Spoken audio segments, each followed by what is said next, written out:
My daughter's fiancé told me on the phone, "We only want important people at our wedding," and hung up laughing. I said nothing. I didn't scream, I didn't beg. I simply hung up the phone and made a few quiet calls.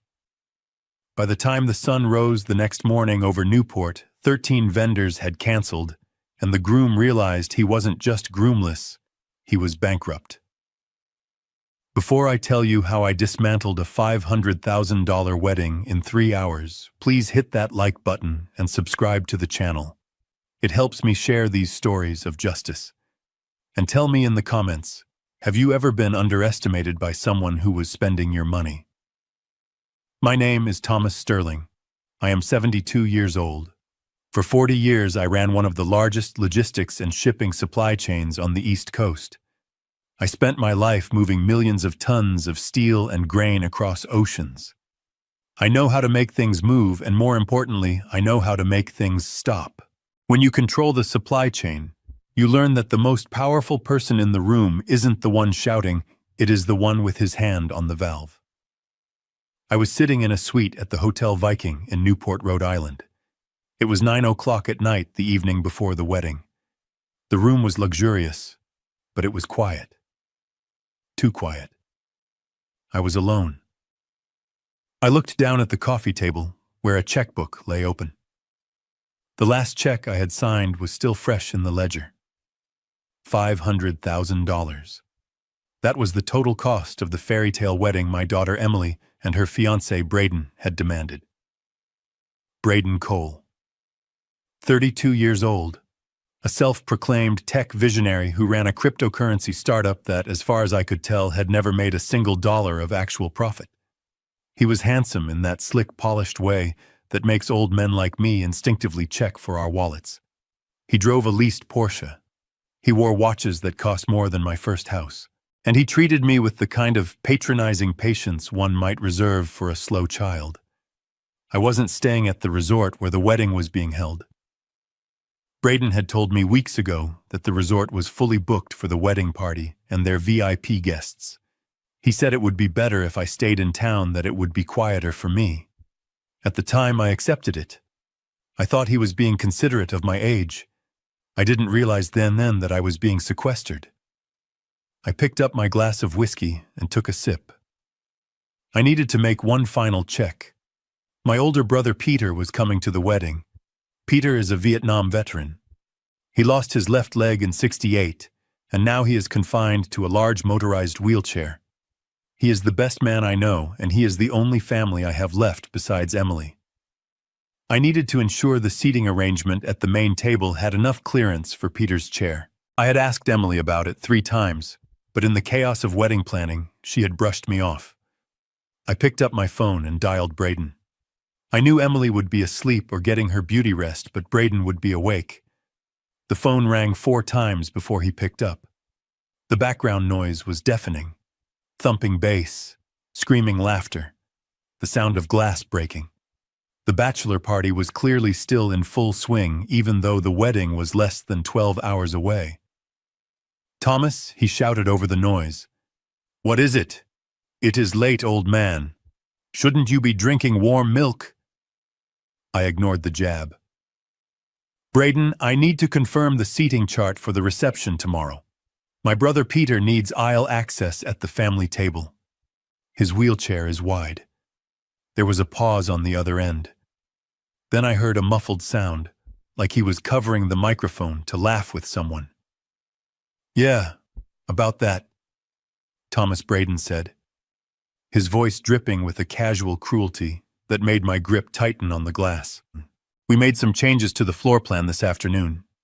"Changes?" I asked. "What kind of changes?" "Well, the ballroom got a little tight," Braden said. "We had some last-minute RSVPs from some heavy hitters, angel investors, crypto whales, people who can really blow up my company valuation. So we had to shift things around." "Shift things around? How, Braden?" "We moved the family table. You and your brother and those cousins from Ohio. You guys are going to be in the annex." The annex. I felt a cold chill run down my spine. The annex wasn't a ballroom. It was a glorified conference room down the hall from the main event. It had no view of the ocean. It had no view of the head table. It was where they put the storage crates during the off-season. "You are putting the father of the bride in a storage room," I asked, my voice low and steady. "Don't be dramatic, Thomas." Braden sighed. "It is a nice room. We put a speaker in there so you can hear the speeches. You just won't be able to see them." I stood up. I walked to the window and looked out at the dark harbor. "Braden, I paid for this wedding. My name is on the contract for the venue. I am the host. My brother is a war hero. We are sitting in the ballroom." Braden laughed. It was a cold, ugly sound. "Look, let me be honest with you, Thomas." He lowered his voice, but the arrogance was loud and clear. "This wedding isn't just a wedding.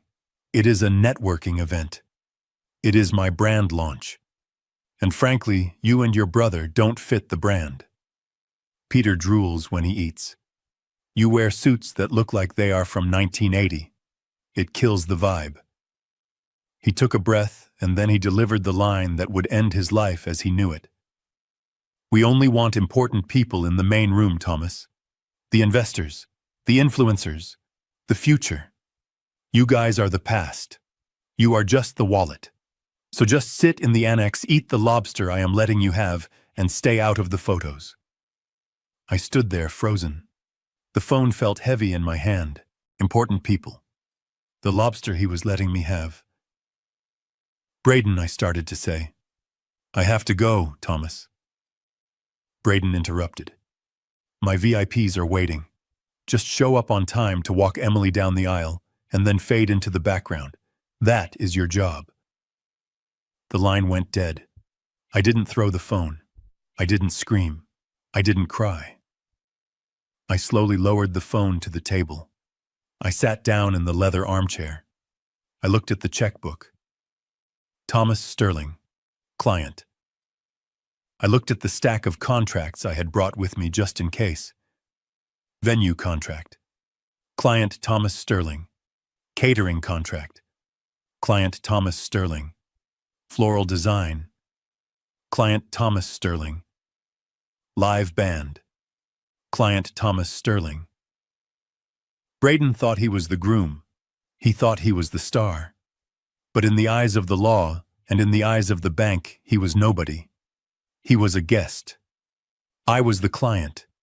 He wanted important people. He wanted the people who mattered. He had forgotten the golden rule of business. The most important person is the one who signs the check. I took a sip of my whiskey. It burned on the way down, good and sharp.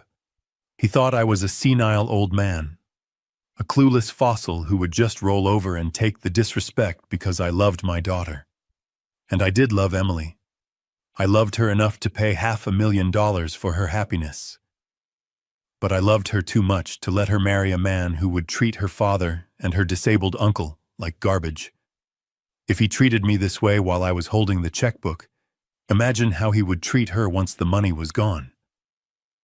I looked at my watch. It was 9:15 p.m. The wedding was scheduled for noon the next day.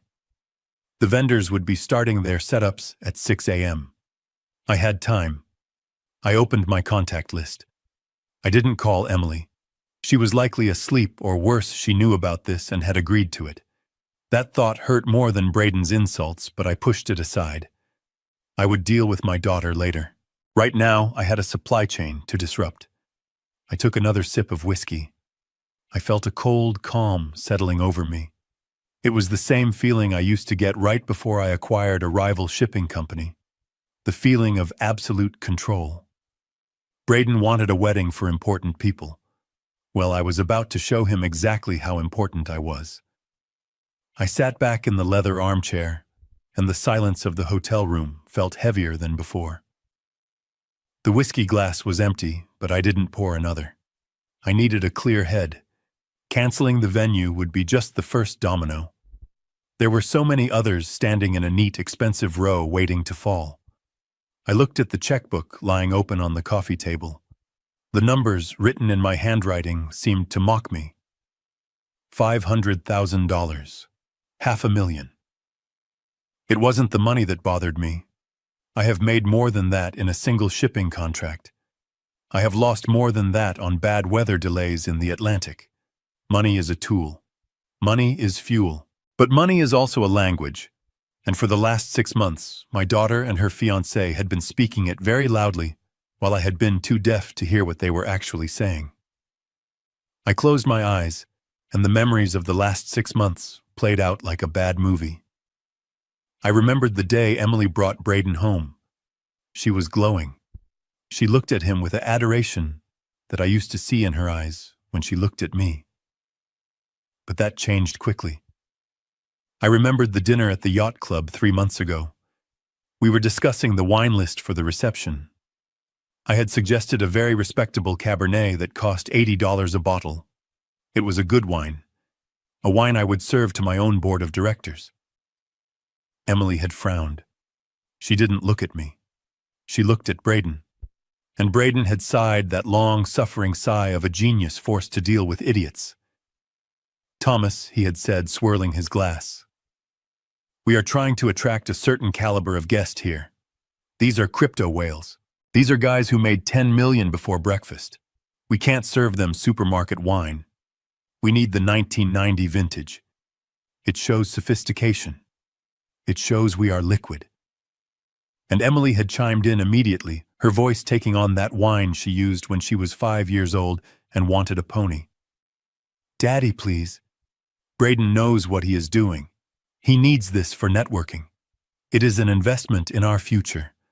Don't you want us to be successful?" Investment. That was their favorite word. The imported orchids from Italy for $75,000 were an investment. The custom silk napkins were an investment. The ice sculptures of swans pouring vodka were an investment. I had signed every check. I had nodded. I had told myself that I was being a good father, that I was supporting my little girl's dream. I told myself that Braden was just ambitious and maybe a little arrogant, but he made her happy. I was a fool. I was the old ox pulling the cart while they sat in the back and whipped me to go faster. I opened my laptop. The screen glowed blue in the dim room. I needed to see the paperwork. I needed to see the chains of command. I logged into my secure email server. I have a folder labeled Wedding. It had over 300 emails in it. I clicked on the contract for the breakers. It was a PDF document 40 pages long. I scrolled to the signature page. There it was. Client name Thomas Sterling. Signature Thomas Sterling. Responsible party Thomas Sterling. I clicked on the catering contract. $200,000 for lobster thermidor and Wagyu beef sliders. Client Thomas Sterling. I clicked on the florist. The lighting design. The security team. The valet service. Thomas Sterling. Thomas Sterling. Thomas Sterling. My name was on every single document that mattered. My credit rating was the foundation of this entire event. Without my signature, Braden was just a man standing in a field yelling at clouds, but then I felt a vibration in my pocket. It was a notification from Instagram. I don't use social media often. I only created an account because Emily insisted it was the best way to see the wedding updates. I unlocked my phone. The screen opened to Braden's profile. He had just posted a story. It was 10 minutes ago. He was likely still at the bachelor party, probably laughing about the conversation we just had. The image on the screen was slick. It was a digital animation of gold dust swirling around to form letters. It was the final digital invitation, the one meant for his VIP guests, the important people he had mentioned on the phone. I put on my reading glasses. I leaned in close. The graphics were impressive. I am sure they cost a fortune. Probably another expense hidden in the miscellaneous category of the budget I paid for. The text faded into view. Braden Cole and Emily Sterling. I waited. I waited to see the rest. Usually a wedding invitation follows a protocol. Mr. and Mrs. Thomas Sterling request the honor of your presence. Or even simpler. together with their families. But the words didn't change. Braden Cole and Emily Sterling invite the innovators, the disruptors, and the elite to witness the merger of the century. I stared at the screen. I refreshed the page, thinking there must be a mistake. Thinking maybe the internet connection in the hotel was slow and the rest of the text hadn't loaded. But it wasn't the internet. My name wasn't there. My wife's name, the woman who had carried Emily, who had nursed her, who had died wishing for this day, wasn't there. We had been erased. We had been scrubbed from the narrative. To Braden, and apparently to my daughter, I wasn't the host. I wasn't the father. I wasn't even a person. I was an ATM. I was a bank account with a pulse. I was a resource to be mined until it was empty, and then discarded in the annex with the storage crates. I looked at the invitation again. The merger of the century. They weren't treating this as a marriage. They were treating it as a corporate acquisition. And in this acquisition, I was the silent partner who was being forced out before the IPO. A cold, hard knot formed in my stomach. It wasn't anger anymore. Anger is hot. Anger makes you shout. This was something else. This was the cold clarity of a businessman who realizes a contract has been breached in bad faith. They wanted the prestige of the venue, but not the man who paid for it. They wanted the luxury of the food, but not the family who put it on the table. I remembered the phone call again. We only want important people in the main room, Thomas. Important people. I looked at the checkbook. I looked at the contracts on my laptop. I looked at the digital invitation that had erased my existence. He was right. He only wanted important people. But he had made a fatal calculation error. He assumed importance was measured by Twitter followers and crypto wallets. He didn't understand that in the real world, importance is measured by leverage, and I held all the leverage. I closed the laptop with a snap. It sounded like a gunshot in the quiet room. I wasn't going to the wedding. I realized that now. I wasn't going to walk Emily down the aisle. How could I? How could I give her away to a man who saw me as nothing more than a wallet? And how could I walk beside a daughter who had allowed her father to be humiliated and erased?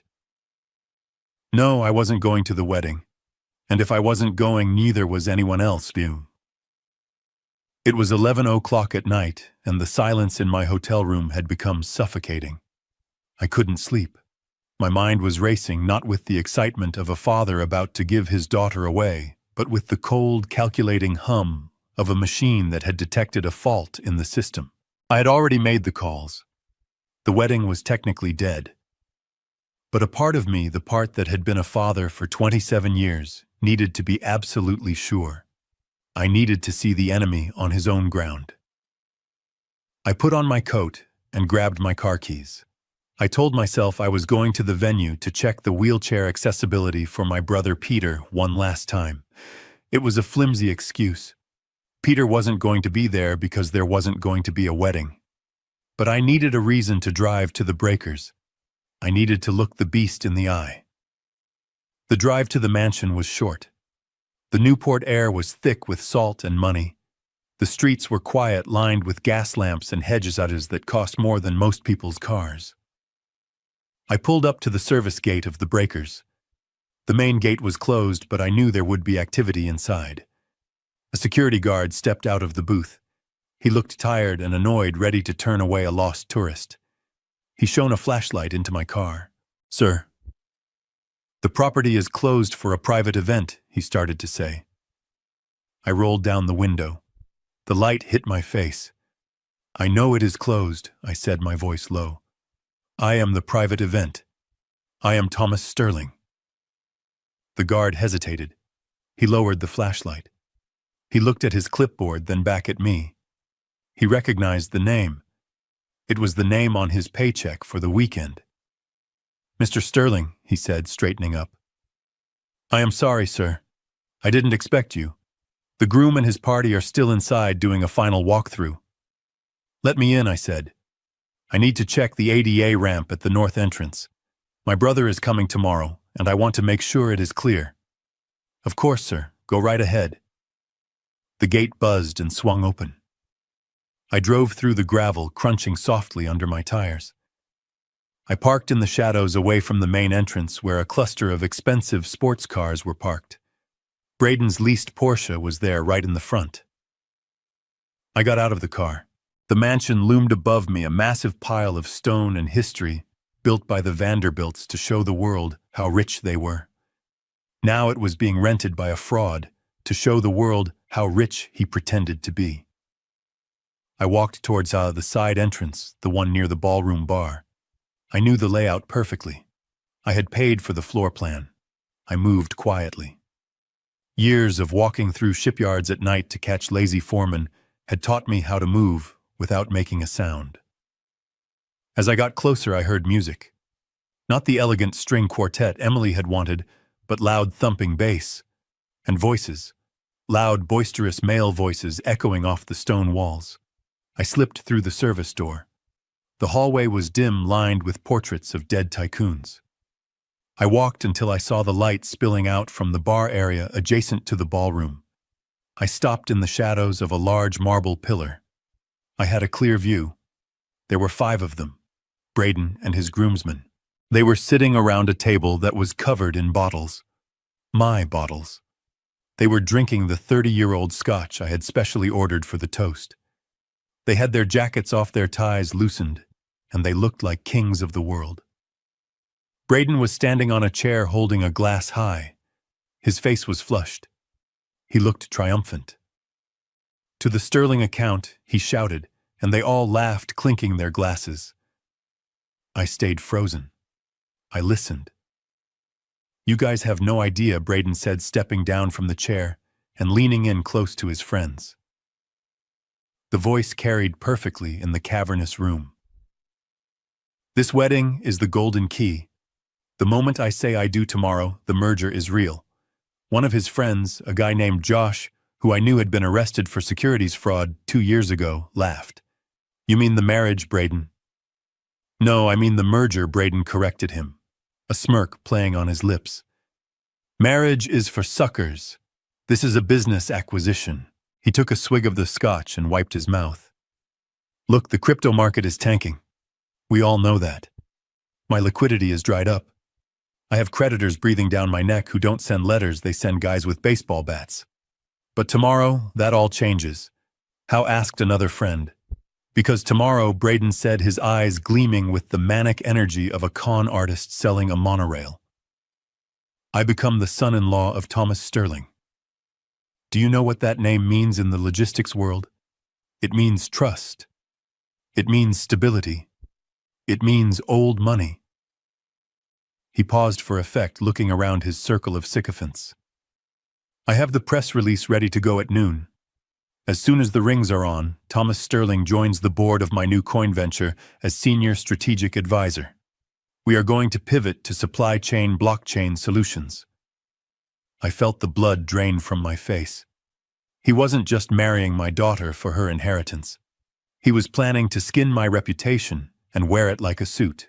He was going to use my 40 years of hard work to legitimize a scam. "But does he know?" Josh asked. "Does the old man know he is an advisor?"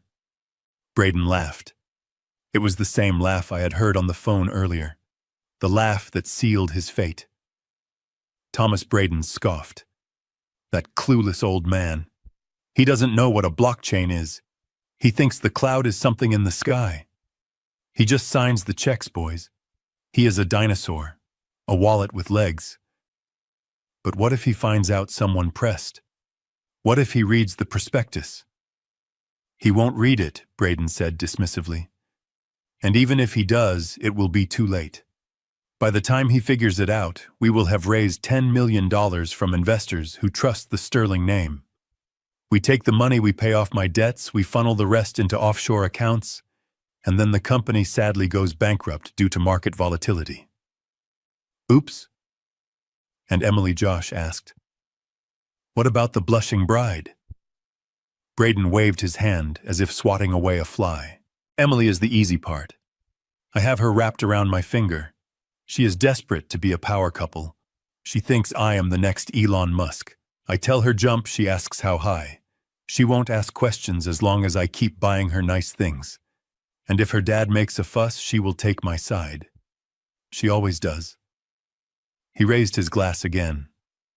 So here is to Thomas Sterling, the greatest investor I never asked for. May he rest in peace or at least stay quiet in the nursing home soon.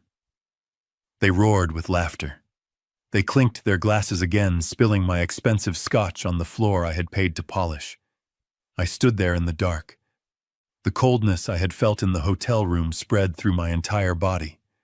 It wasn't sadness anymore. It wasn't even anger. It was something far more dangerous. It was the feeling of a CEO looking at a bad investment and realizing it was time to liquidate the asset. He wasn't just a bad fiancé. He was a predator. He was planning to commit securities fraud using my name. He was planning to rob investors. He was planning to ruin my legacy. The legacy I had built to leave to Emily. And he thought I was clueless. He thought I was a dinosaur. I looked at him one last time. He looked so confident, so sure of his victory. He had no idea that the ground beneath his feet had already been mined and the fuse was burning. I didn't step out of the shadows. I didn't confront him. I didn't give him the satisfaction of seeing my anger. If I walked out there now, he would spin it. He would lie. He would gaslight me. No. I needed to be smarter. I needed to be the strategist he claimed I wasn't. I turned around slowly.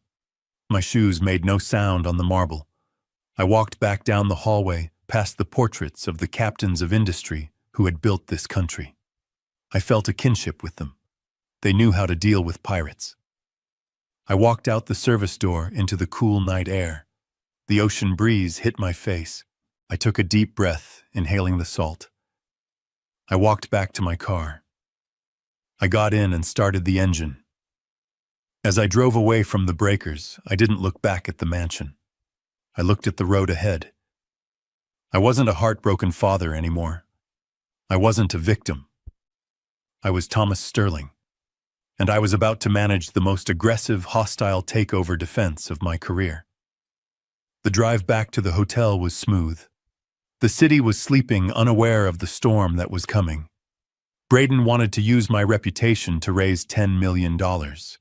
He wanted to use my name. Well, tomorrow he was going to get my name. He was going to get the full weight of it. And it was going to crush him. I walked back into my hotel suite and closed the heavy door behind me. The latch clicked with a sound of finality that echoed in the empty room. It was 1 a.m. The city of Newport was asleep outside my window, the harbor lights blinking in the distance, indifferent to the storm that was brewing inside this room. My heart was no longer racing. The adrenaline from the encounter at the mansion had settled into a cold, hard resolve. I poured myself a glass of water. I didn't need alcohol. I needed clarity. I needed precision. I sat at the mahogany desk and opened my laptop again.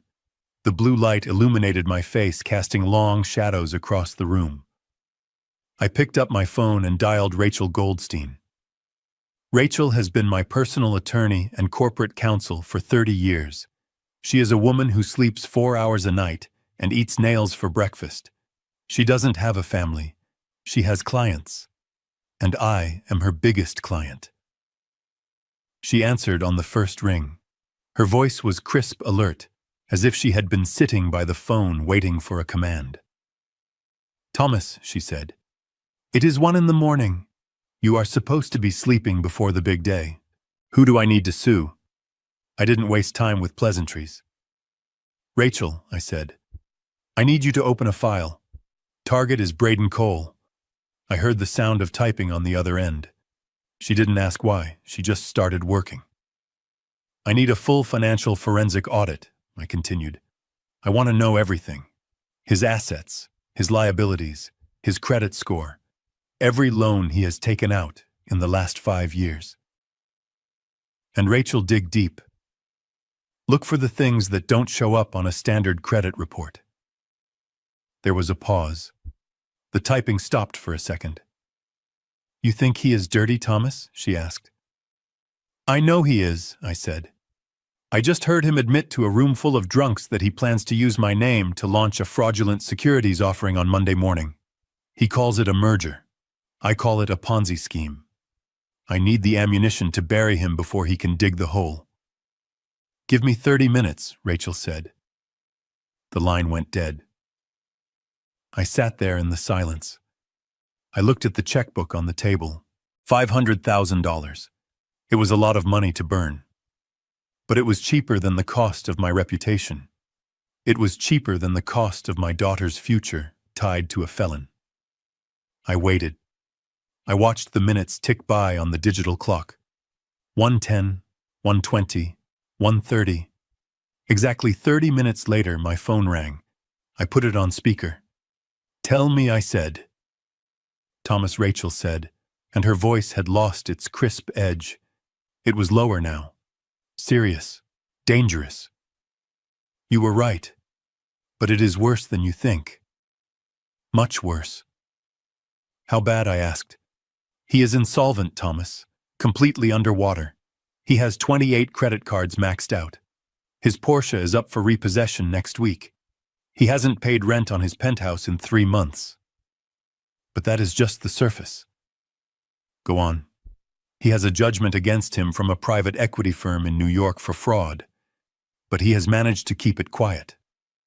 And Thomas, he owes money to private lenders. You mean loan sharks? I asked. I mean entities that operate outside the banking system, Rachel said carefully. High interest, short terms, physical collateral. He owes $2 million. $2 million. The number hung in the air. That explains the desperation, I said. That explains why he needs the VIPs. Exactly, Rachel said. I looked into his company structure. It is a shell game. He has zero liquidity. He has been telling his creditors that he has a major capital injection coming next week. He has been using your name, Thomas. He showed them a prospectus listing you as a guarantor. I felt a surge of rage, but I pushed it down. Rage is useless. Action is everything. So the wedding, I said, connecting the dots.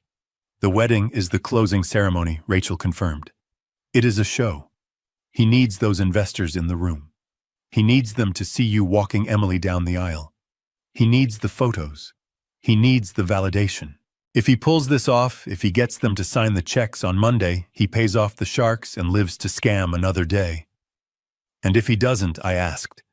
If the money doesn't come through by Monday close of business, Rachel said, he is a dead man walking. The sharks will come for him. The bank will seize everything. He goes to prison or the hospital. I leaned back in my chair. So he isn't marrying Emily because he loves her, I said softly. He is marrying her because she is his human shield. It appears so, Rachel said. I looked at the contracts on the table, the venue, the catering, the flowers. Rachel, I said, I need you to review the cancellation clauses on the wedding contracts. All of them. I already did, she said. I have them in front of me. You are the sole signatory. You are the client of record. Can I cancel? I asked. You can, she said. You will lose the deposits. It will cost you about $150,000 in penalties. But legally, you have the right to terminate the services for convenience at any time prior to the event. And Braden, I asked, can he stop me? Can he sue? He has no standing, Rachel said. His name isn't on the checks. He is a beneficiary, not a party to the contract. He can scream, but he can't sue. Good, I said. Thomas, Rachel said, her voice softening slightly. If you do this, you are going to nuke the wedding. You are going to humiliate Emily.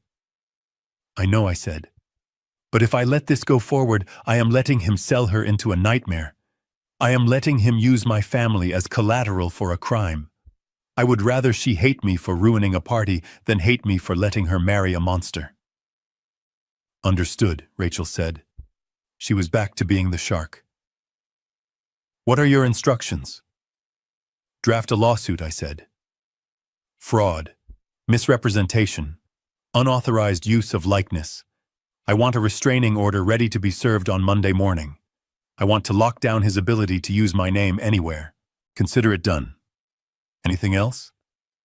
Yes, I said. I am going to handle the logistics of the cancellation personally.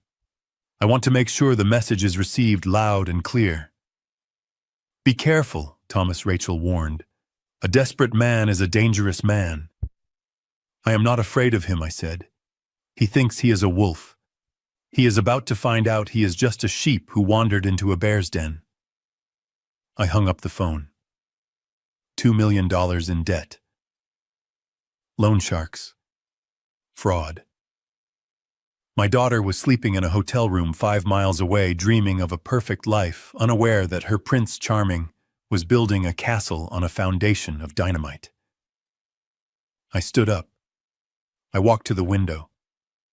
I looked out at the dark city. If the wedding happens, he wins. If the wedding happens, the investors sign the checks. If the wedding happens, my legacy becomes his piggy bank. So the wedding must not happen. It wasn't enough to just not show up. I had to erase the event. I had to turn his stage into a graveyard. I had to make sure that when those VIPs arrived tomorrow, they didn't see a merger. They needed to see a bankruptcy. I sat back down at the desk. I opened the spreadsheet of vendors. 13 names, 13 phone numbers, 13 pillars holding up Braden's house of cards. I cracked my knuckles. I took a deep breath. It was time to go to work. I picked up the phone and dialed the first number. It was time to show Braden Cole exactly what happens when you try to cut the important people out of the deal. Hello, I said to the empty room. Let's start the demolition. It was 2:00 in the morning. The city of Newport was dead silent outside my window, but inside my hotel suite the air was electric with the energy of a controlled demolition. I sat at the mahogany desk with the spreadsheet open on my laptop. 13 names, 13 phone numbers, 13 structural pillars holding up the stage for Braden Cole's fraud. I wasn't angry anymore. Anger is a hot, messy emotion that makes you make mistakes. I was cold. I was operating with the clinical detachment of a surgeon cutting out a tumor. I had built a logistics empire by knowing exactly where the choke points were in any supply chain. Tonight, I was going to choke them all. I picked up the phone. My hand was steady. I dialed the first number on the list. It was Michael, the general manager of the Breakers. I knew he would be in his office. The night before a wedding of this magnitude, the venue manager never sleeps. He answered on the first ring, his voice tight with the stress I had already inflicted with my earlier call. "Mr. Sterling," he said, "please tell me you are calling to rescind the cancellation order. We have trucks backed up at the service entrance." "Hello, Michael," I said. My voice was low and flat. "I am not rescinding anything. I am confirming the execution of the contract termination clause." There was a desperate silence on the other end.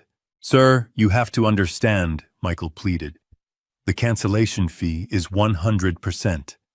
You have already paid a deposit of $150,000. If you cancel now, you lose every cent of that. It is gone. You are burning money." I looked at the checkbook on the table. "I accept the loss, Michael," I said. "I accept the penalty. Keep the deposit. Consider it a donation to the Preservation Society. But here is my instruction. I want the gates locked." "Locked, sir." "Chained," I clarified. "I want industrial chains on the main gate and the service gate. I want the property sealed. No one enters the Breakers tomorrow morning. Not the staff, not the guests, and certainly not the groom." "But Mr. Cole has been calling me every 10 minutes, Michael said, his voice rising in panic. He is threatening to sue us. He says he is the groom and he demands the gates be open. I leaned back in my chair. Read the contract, Michael.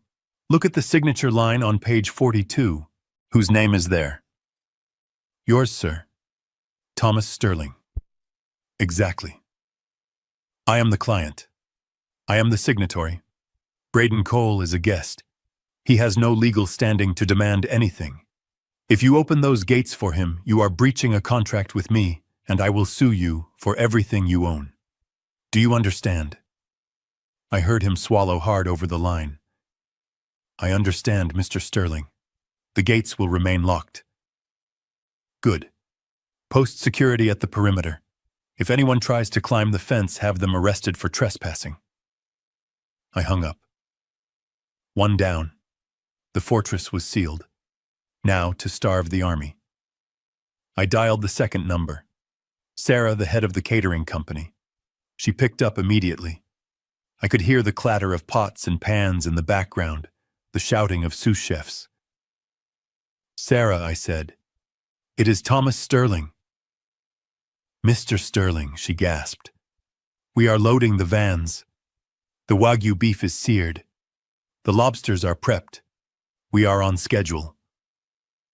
Stop the trucks, Sarah. Sir. Stop the trucks, I repeated. The event is cancelled. But the food, she cried. Mr. Sterling, we have 300 portions of A5 Wagyu beef. We have truffles flown in from France. This is $200,000 worth of food. It is perishable. It will go to waste. It won't go to waste, I said. I want you to redirect the convoy. Redirect to where, sir? To another venue. No. I want you to drive the trucks to the St. Mary's shelter in downtown Newport. The homeless shelter, she asked, her voice stunned. Yes. I want you to unload every ounce of that beef and every tail of those lobsters at the shelter kitchen. I will pay for the overtime for your staff to serve it. Feed the veterans. Feed the families who have nothing. But Sarah listened to me closely. I am listening, sir. Not a single crumb of that food is to go to the breakers. If I find out that Braden Cole ate so much as a dinner roll, I will contest the entire invoice. Do we have an understanding? There was a long pause. I could hear her processing the madness of it all. Yes, Mr. Sterling. We will feed the shelter. It will be the most expensive meal they ever had. Send me the receipt, I said. I hung up. The venue was locked. The food was gone. Now to kill the atmosphere. I called the florist. $75,000 in white orchids and imported roses. Cancel it, I said. But sir, the arrangements are already built. Send them to the Newport Hospital. Fill the nurses' stations. Fill the waiting rooms. Put a rose in every room in the oncology ward. Just get them away from the wedding. I called the lighting company. I called the rental agency that was providing the gold Chiavari chairs. I called the company that was bringing the vintage Rolls-Royce for the getaway car. Cancel, cancel, cancel. The conversations were all the same. Shock, disbelief, warnings about the financial penalties. I didn't care about the penalties. I was buying my dignity back, and dignity is expensive. By 3:30 in the morning, I had made 12 calls. I had dismantled a $500,000 production piece by piece. There was only one call left. The band. The 12-piece jazz orchestra from New York City. They were expensive. They were famous. And they were currently asleep in a hotel down the street, preparing for a noon sound check. I dialed the band leader. He answered groggily. Hello? This is Thomas Sterling. Go back to sleep.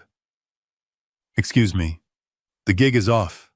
I have wired your full fee plus a cancellation bonus to your agency account. Pack your instruments and go back to New York. Is this a joke? He asked, waking up. Check your bank account, I said. I heard him fumbling with a phone, then a low whistle. Okay, Mr. Sterling. The money is there. We are leaving in the morning. Do not go to the venue, I warned. Do not set up a single microphone. Understood, sir. Thank you for the bonus. I hung up the phone. It was 4 o'clock in the morning. The room was silent again, but it felt different now. It wasn't the heavy silence of waiting. It was the empty silence of a battlefield after the artillery has stopped firing. I had done it. I had effectively incinerated $500,000 in 4 hours. The venue was locked. The food was at a homeless shelter. The flowers were at a hospital. The band was going home. When the sun rose in 2 hours, Braden Cole would wake up thinking he was the king of the world. He would put on his tuxedo. He would rehearse his speech to the investors. He would drive to the breakers expecting to see a fairy tale. Instead, he was going to find a chain on the gate and a ghost town. He wanted a wedding for important people. He wanted to exclude the old man who wrote the checks because I didn't fit his brand. I stood up and walked to the minibar. I took out a small bottle of whiskey. I poured it into a glass without ice. I walked to the window and looked out at the dark harbor. The first hint of gray was touching the horizon. The day was coming. The day of reckoning. I raised the glass to the reflection of my own tired face in the window. You wanted to erase me, Braden, I whispered. You wanted me to be invisible. Well, I just made your entire future invisible. I took a sip of the whiskey. It tasted like victory. Cold, hard, expensive victory.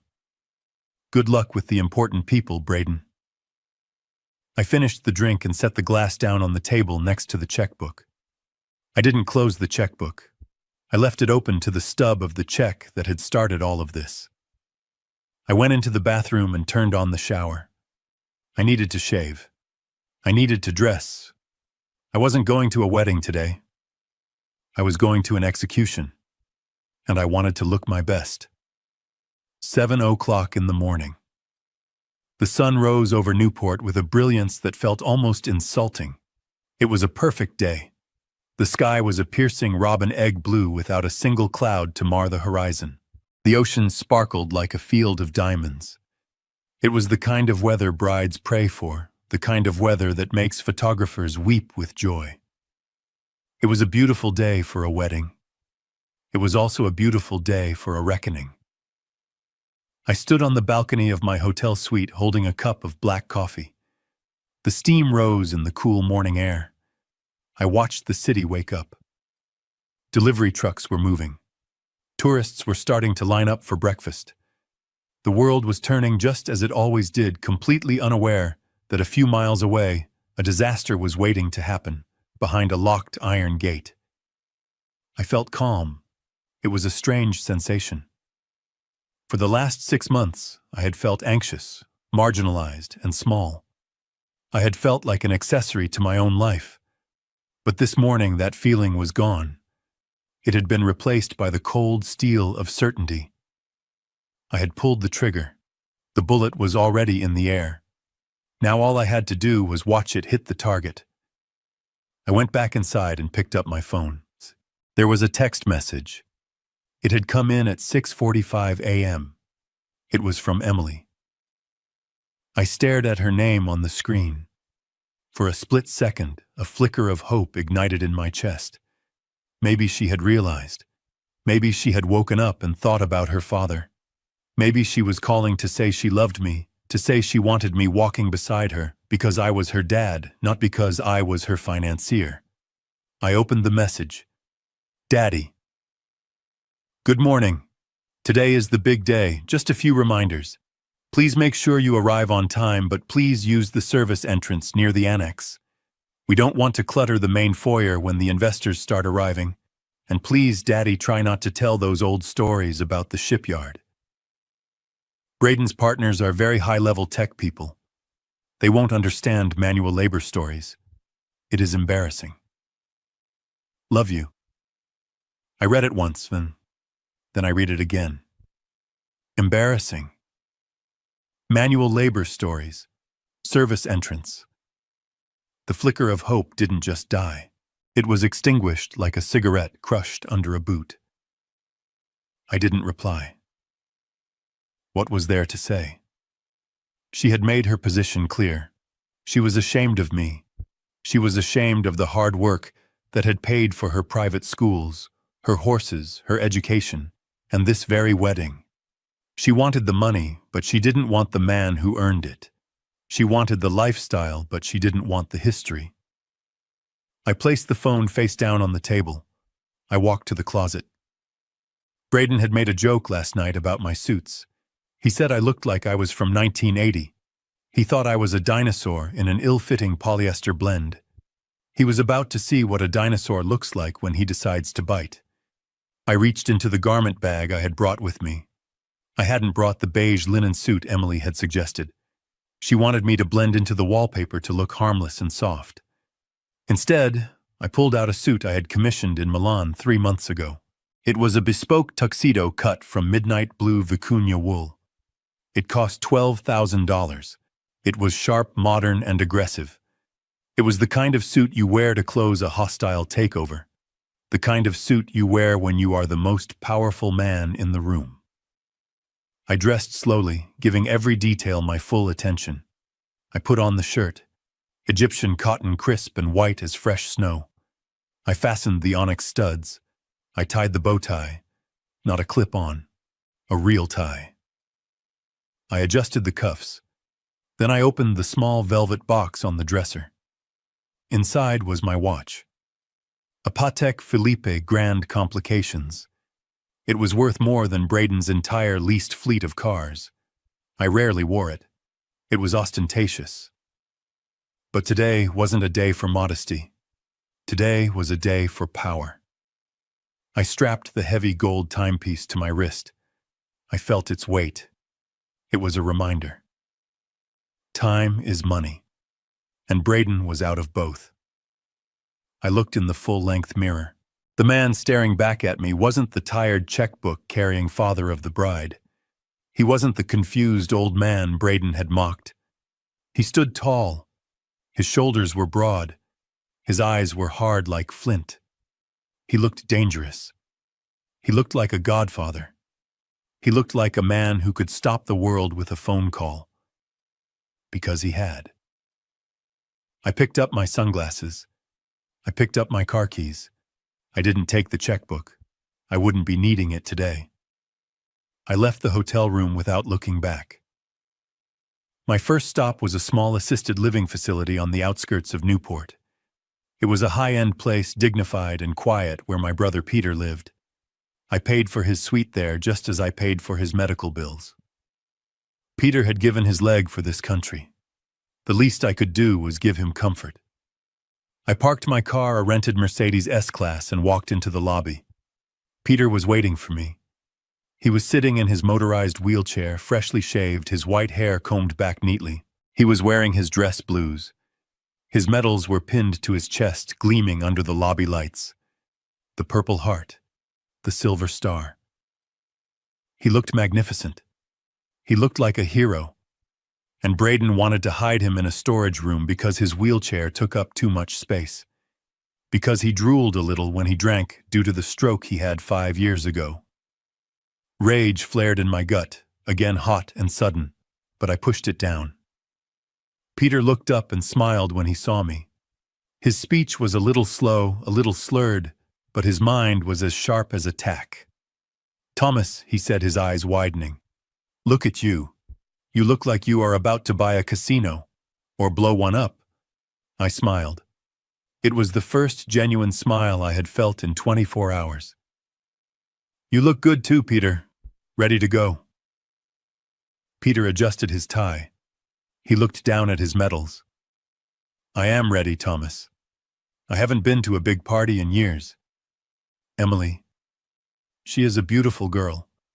I am happy for her. Even if that boy, well..." He trailed off.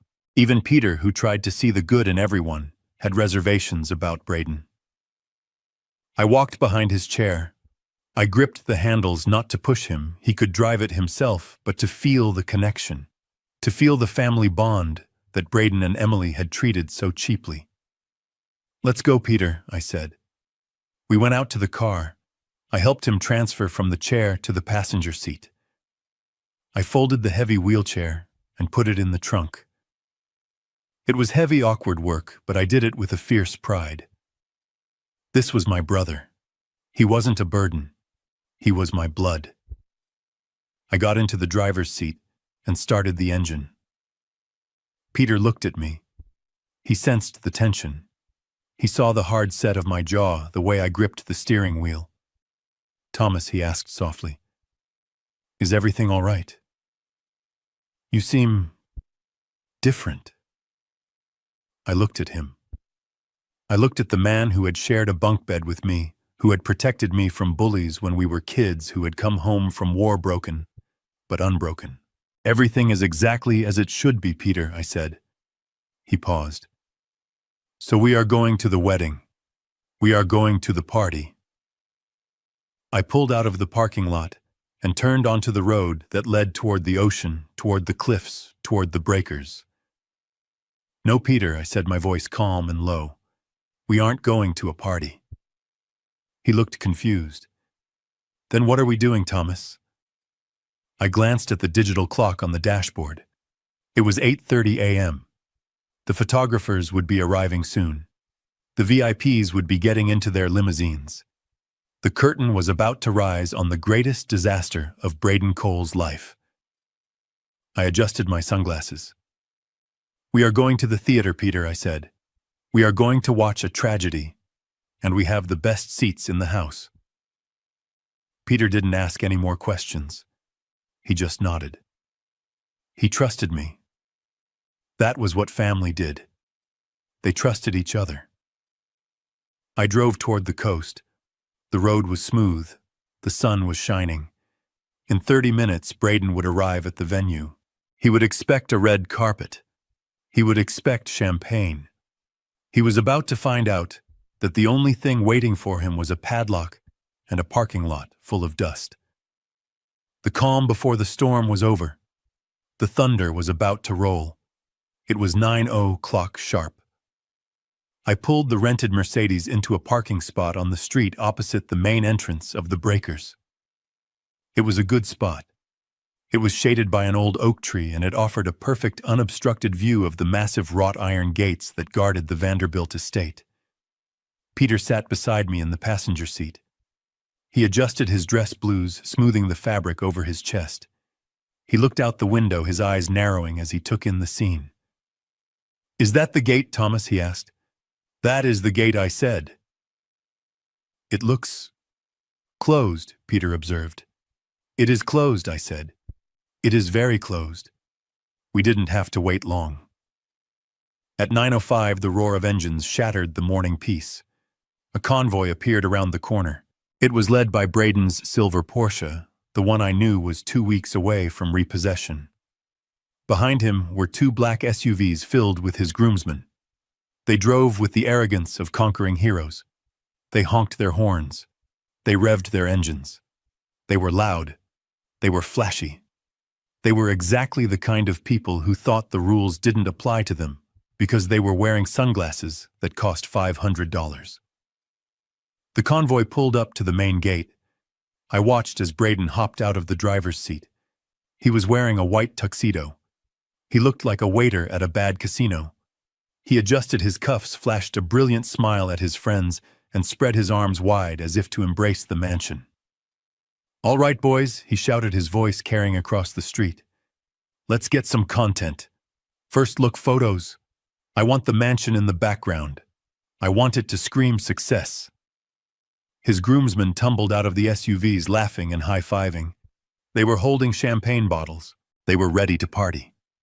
They walked toward the gate, expecting the heavy iron to swing open magically for them. They didn't. Braden reached the gate and stopped. His forward momentum died instantly. He frowned. He grabbed the iron bars and gave them a shake. The gates rattled, but they didn't move. A heavy industrial chain, the kind used to secure shipping containers, was wrapped around the center bars, secured by a padlock the size of a brick. "What the hell?" Braden muttered. He looked around. "Hey, security, open up. It is the groom." Nothing happened. The mansion stood silent in the distance, its windows dark and indifferent. There was no valet. There was no red carpet. There was no team of staff waiting with silver trays. One of the groomsmen, a tall guy with a man bun, pointed to something attached to the gate. "Hey," Braden read the sign. Braden looked closer. I picked up a pair of binoculars I had brought from the boat. I wanted to see his face. I wanted to see the exact moment the words hit his brain. A white laminated sign was zip-tied to the bars at eye level. It was printed in bold black letters. Private event cancelled by contract holder. No trespassing. Police will be called. I watched Braden read it. I watched his lips move. I watched the color drain from his face, leaving him looking pale and sickly against the white tuxedo. "Cancelled," he whispered. He stepped back as if the sign had burned him. He looked at the chain. He looked through the bars at the long, sweeping driveway that led up to the house. It was empty. Usually at 9 a.m. on a wedding day, the lawn would be a hive of activity. There would be trucks unloading flowers. There would be crews setting up the arch. There would be the sound of the band doing a sound check. But there was nothing. The lawn was just grass. The terrace was bare stone. The $75,000 floral arch wasn't there. The gold chairs weren't there. The stage for the jazz orchestra wasn't there. It was a void. It was a vacuum. Braden spun around, his eyes wild. He pulled his phone from his pocket. His hands were shaking so badly he almost dropped it. He dialed a number. I knew who he was calling. Michael, the venue manager. I couldn't hear Michael's side of the conversation, but I could hear Braden perfectly. He was screaming now, his voice cracking with panic. "Michael, what is going on? The gate is locked. There is a chain. Open the damn gate. I have photographers here." He paused, listening. His face went from pale to red. A deep, angry flush crept up his neck. "What do you mean cancelled? I didn't cancel anything. I am the groom. I am the star of this show. You can't cancel on me."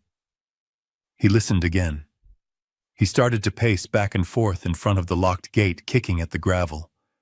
"Sterling." "What do you mean Sterling cancelled?" "He can't do that. He just paid for it. It is my wedding."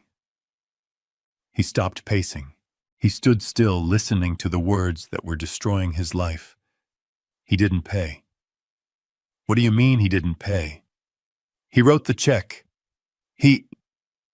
Braden's voice trailed off. He listened for another 10 seconds. Then he lowered the phone slowly.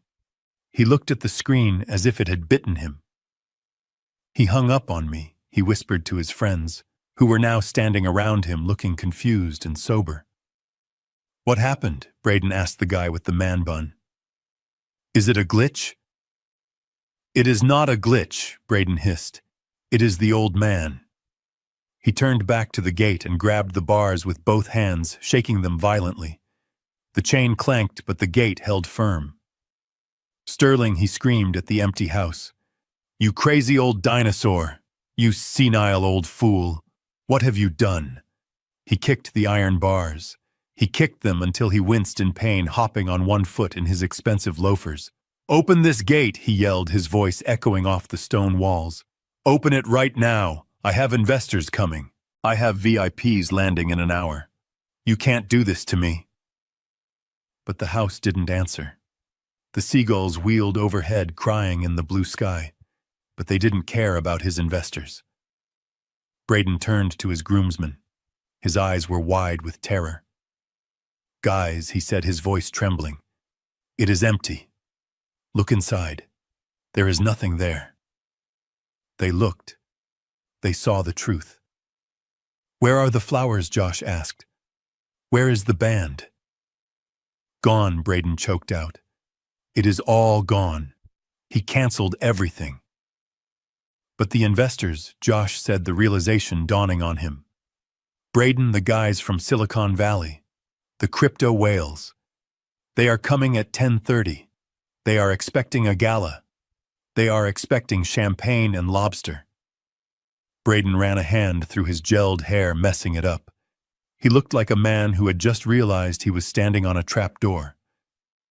"They are going to show up here," he whispered. "They are going to pull up in their limos, and they are going to see a chain on the gate. They are going to see a parking lot."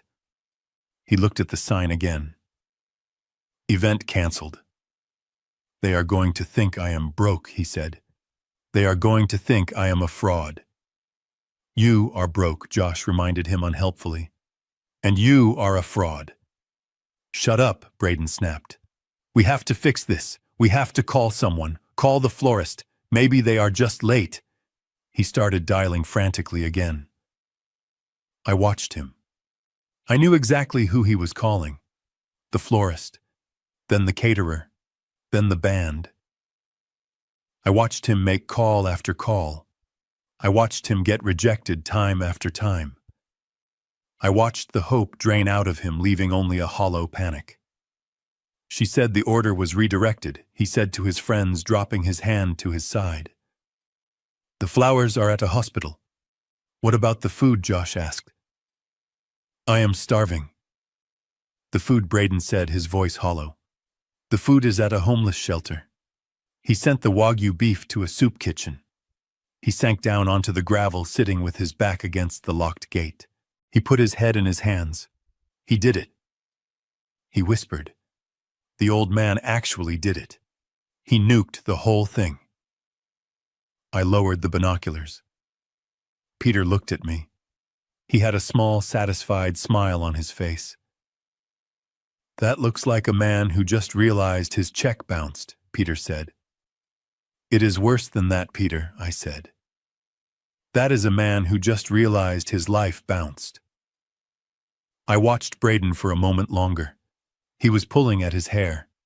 His friends were checking their watches, clearly wondering if they should bail before the ship went down completely. They were fair-weather friends, and the weather had just turned stormy. Braden stood up suddenly. A new thought seemed to strike him. "Emily," he shouted. "Oh God, Emily! She is on her way." He looked at his watch. It was 9:20. "She is getting her makeup done," he said. "She doesn't know. I have to call her." He fumbled with his phone again, but his hands were shaking too much. He dropped it in the dirt. He scrambled to pick it up, wiping the dust off the screen. I started the engine of the Mercedes. The low hum of the German engineering was a comforting sound. "It is time for the next act, Peter," I said. "Where are we going?" Peter asked. "To the hotel," I said. "The bride needs to know that her carriage has turned back into a pumpkin." I pulled away from the curb. As I drove past the gate, I didn't look at Braden. I didn't honk. I didn't acknowledge him. To me, he was already part of the scenery. He was just a piece of trash left outside a locked gate. The stage was empty. The audience was about to arrive, and the star of the show was locked out in the cold. It was a beautiful morning in Newport. The air was crisp. The sun was shining, and somewhere in a hotel room, my daughter was getting ready for a wedding that didn't exist. I drove toward the city center. The demolition was proceeding exactly according to plan. The bridal suite at the Hotel Viking was a scene of organized chaos and expensive perfume. I wasn't there, but I knew exactly what it looked like because I had paid for every single item in the room. I had paid for the magnum bottles of Veuve Clicquot that were popping.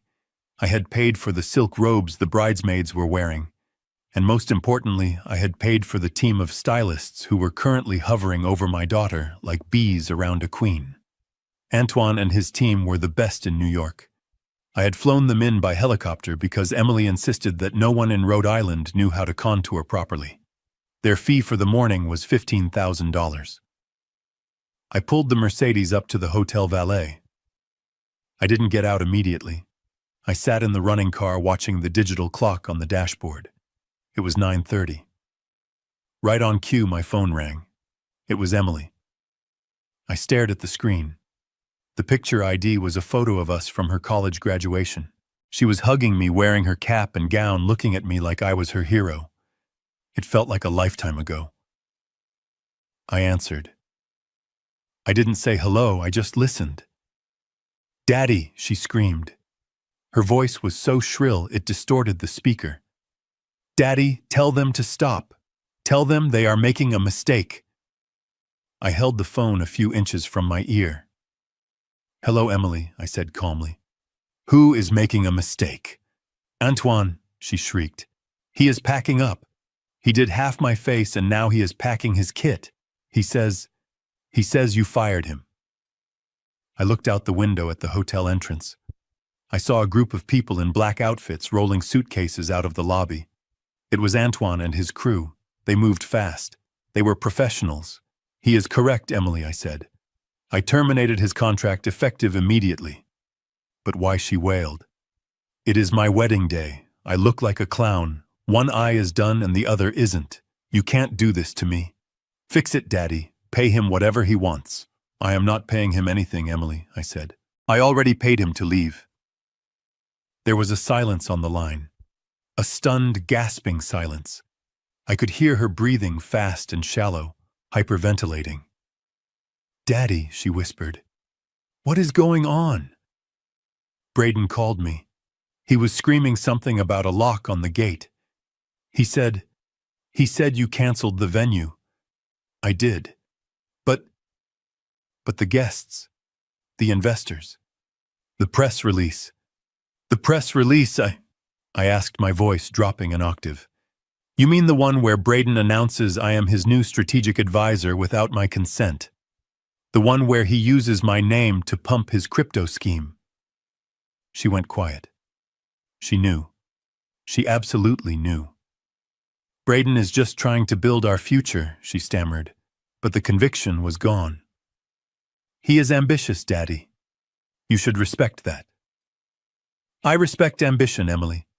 I do not respect theft, and I certainly do not respect being told I am not important enough to sit in the same room as my own daughter on her wedding day." She started to cry again. Not the angry screams from before, but the terrified sobbing of a child who realizes the lights have gone out. "Daddy, please." Braden didn't mean it. He was just stressed. "He loves you. He loves my checkbook," I corrected her. "And he loves my reputation. But he made it very clear last night that he doesn't want me. He wants important people."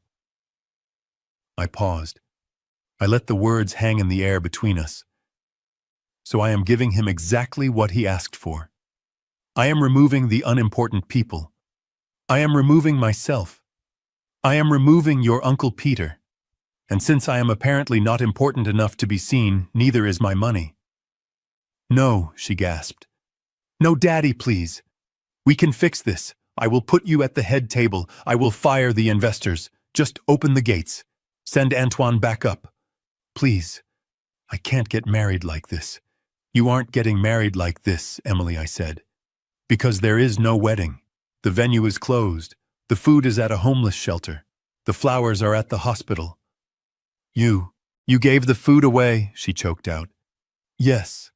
To people who will actually appreciate it. People who won't care if the wine is vintage 1990. She made a sound like a wounded animal. It was painful to hear. It was the sound of a fantasy shattering against the hard concrete of reality. "Daddy, you are ruining my life," she sobbed. "No, Emily," I said. "I am saving it. You just don't see it yet." "I am downstairs," I added. "I am coming up." I hung up the phone. I got out of the car. Peter was waiting in the passenger seat. He looked at me with a sad expression. "She is crying, isn't she?" he asked. "She is," I said. "It had to be done, Thomas. You know that." "I know, Peter. But it doesn't make it easy." I left Peter in the car with the AC running and the radio on. I walked into the lobby. The hotel staff looked at me nervously. They knew something was happening. The sudden exodus of the hair and makeup team had caused a stir. I took the elevator to the penthouse suite. The doors opened, and I could hear the crying from the hallway. I walked to the door of suite 1402. It was ajar. I pushed it open. The room was a wreck. There were empty champagne bottles on the tables. Bridesmaid dresses were flung over chairs. In the center of the room, Emily sat on a stool in front of the vanity mirror. She looked devastating. Her hair was half curled, the other side limp and straight. Her face was a grotesque mask of half-finished beauty. One eye was smoky and dramatic with false lashes applied. The other eye was bare red and puffy from crying. Foundation covered only the left side of her face, leaving a harsh line down the middle of her nose. She looked like a broken doll. Her bridesmaids, 3 girls I had known since kindergarten, were standing around her looking useless and terrified. They held their phones, probably texting everyone they knew about the drama. When Emily saw me in the mirror, she spun around. Her eyes widened. She saw the tuxedo. She saw the Patek Philippe watch. She saw the man she had dismissed as a relic standing there looking like he owned the building. "Daddy," she whispered. She stood up. She took a step toward me, then stopped. She looked at her reflection in the mirror, then back at me. She realized how she looked. She realized that the image of perfection she had tried so hard to curate was ruined. Why, she asked, her voice trembling. "Why did you do this?" I walked into the room. The bridesmaids parted like the Red Sea. I stopped in front of her. "I didn't do this, Emily," I said softly. "You did. You and Braden." "Me?" she asked, pointing to her chest. "I just wanted a nice wedding." "No. You wanted a show. You wanted a merger. You wanted to erase your family to impress a bunch of strangers who don't care about you." I pulled out my phone. I opened the Instagram post, the one where she had deleted my name. "Who are the important people, Emily?" I asked, holding the screen up to her face. "Who are the people who make your world turn?" She stared at the screen. She looked down at the floor. "Braden said it looked cleaner," she whispered. He said your name was too old-fashioned, that it didn't fit the crypto aesthetic." "And you agreed," I said. "You agreed to erase your mother. You agreed to erase me." She didn't answer. She just cried harder, mascara running down the one finished side of her face in black streaks. I put the phone away. "Braden is at the venue right now," I told her. "He is screaming at a locked gate." "Do you know what he is worried about, Emily?" She looked up, hope flaring in her eyes for a second. "Is he worried about me?" she asked. I laughed. It was a sad, short sound. "No. He isn't asking where you are. He isn't asking if you are okay. He is worried about the investors. He is worried about the money. He is screaming that I ruined his business deal." She flinched as if I had slapped her. He didn't ask about me. Not once." She sank back onto the stool. She looked at her hand, at the engagement ring, a massive 3-carat diamond that sparkled under the vanity lights. I looked at the ring too. "Rachel checked the appraisal on that ring," I said. Emily looked up, defensive. "It is a VVS1. Braden said it cost $50,000. It is cubic zirconia, Emily. It cost $200 on Amazon." The silence in the room was absolute. The bridesmaids gasped. Emily stared at the ring. She rubbed it with her thumb as if trying to rub away the truth. "No," she whispered. "No. He wouldn't. He is broke, Emily. He owes $2 million to loan sharks. He was using this wedding to raise money to save his own skin. You weren't a bride. You were bait." She pulled the ring off her finger. She looked at it. She looked at the cheap metal that was already starting to turn her finger slightly green underneath. She threw it across the room. It hit the wall with a tinny clink and bounced under the sofa. She put her face in her hands and wailed. It was a sound of pure heartbreak, the sound of an illusion dying. I stood there and watched her cry. I wanted to hug her. I wanted to tell her it would be okay, but I couldn't. Not yet. She needed to feel this. She needed to understand the cost of her choices. The phone on the vanity table rang. It was Braden. His face popped up on the screen. Emily looked at it. She looked at me. "Answer it," I said. "Put it on speaker." She reached out a shaking hand and tapped the green button. Emily Braden shouted instantly, "Where the hell are you?" The old man locked the gate. "You need to get down here. You need to talk to him. Fix this, Emily. My investors are landing in 20 minutes. He didn't say hello. He didn't ask why she was crying. He just gave orders. Emily looked at the phone. Her face hardened. The tears stopped. She looked at me. I nodded. "I am not coming, Braden," she said, her voice quiet but clear. "What? What do you mean you aren't coming? Get in the limo. Get down here. We have a schedule." "There is no limo, Braden," she said. "And there is no wedding." "What are you talking about? You stupid—" He stopped himself, but the insult hung there unfinished. "My dad told me about the ring, Braden. He told me about the loans. He told me about the fraud." There was a silence on the other end. A terrified, guilty silence. "Emily, listen to me," Braden said, his voice changing instantly, becoming soft and manipulative. "Your dad is lying. He is jealous. He is trying to control you. Just come here, baby. We can talk. We can explain everything to the investors. Just bring your dad. We need him. We need him." That was it. The final nail. Emily looked at me. She saw the father who had stood by her, who had protected her, who had just saved her from a lifetime of misery. She took a deep breath. "You don't need him, Braden," she said. "You need a lawyer." She hung up the phone. She looked at me. The makeup was ruined. Her hair was a mess. But her eyes were clear. "I am sorry, Daddy," she whispered.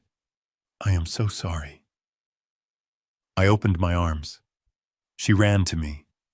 She buried her face in my tuxedo jacket, ruining the $12,000 vicuña wool with cheap foundation and tears. I didn't care. I held her tight. "It is okay, baby," I said. "It is okay." We stood there for a moment in the wreckage of the bridal suite. Then I pulled back. I wiped a smudge of mascara from her cheek. "Wash your face," I said. "Put on some jeans." "Why?" she asked, sniffing. "Because we have one more stop to make," I said. "Braden is waiting for his bride. I think we should go deliver his wedding present personally." She looked at me confused. "What present?" I smiled. A cold, wolfish smile. "The truth, Emily. We are going to give him the truth." She nodded. A fierce look came into her eyes. A look I recognized. It was the Sterling look. "Give me 5 minutes," she said. She walked into the bathroom. I turned to the bridesmaids. "You girls can go home," I said. "The show is over." They grabbed their bags and fled. I walked to the window and looked out at the street. Peter was waiting in the car. The engine was running. The panic was over. Now it was time for the pain. It was 10:30 in the morning, and the street outside the breakers had transformed into a parking lot of confusion and high-end automotive engineering. The VIPs had arrived. The crypto whales, the angel investors, the tech disruptors, they were all there, stepping out of their black limousines and town cars, expecting to walk onto a manicured lawn with a glass of champagne in hand. Instead, they were standing on the dusty roadside, adjusting their ties and shielding their eyes from the sun, staring at a locked iron gate and a groom who looked like he was having a cardiac event. Braden was no longer the confident master of the universe who had toasted his own genius the night before. He was sweating profusely. His white tuxedo jacket was stained with dark patches of perspiration under the arms. His hair gel was melting, running down his forehead. He was running from one group of guests to another, waving his arms frantically, trying to sell a lie that was becoming less plausible by the second. "It is just a technical difficulty," he was shouting to a group of men in Italian suits. "A security glitch with the electronic locks. We are bypassing the system now. Just a few more minutes. Please bear with us." He spotted another group arriving and ran over to them.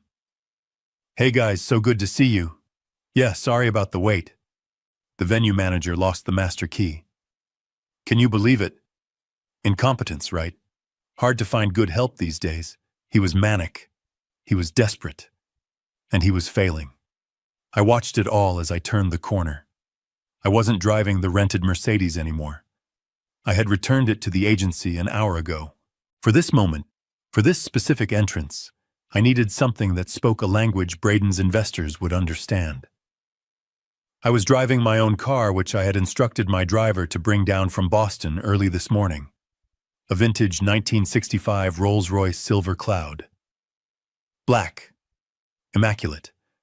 A car that didn't just say money, it said old money. It said permanence.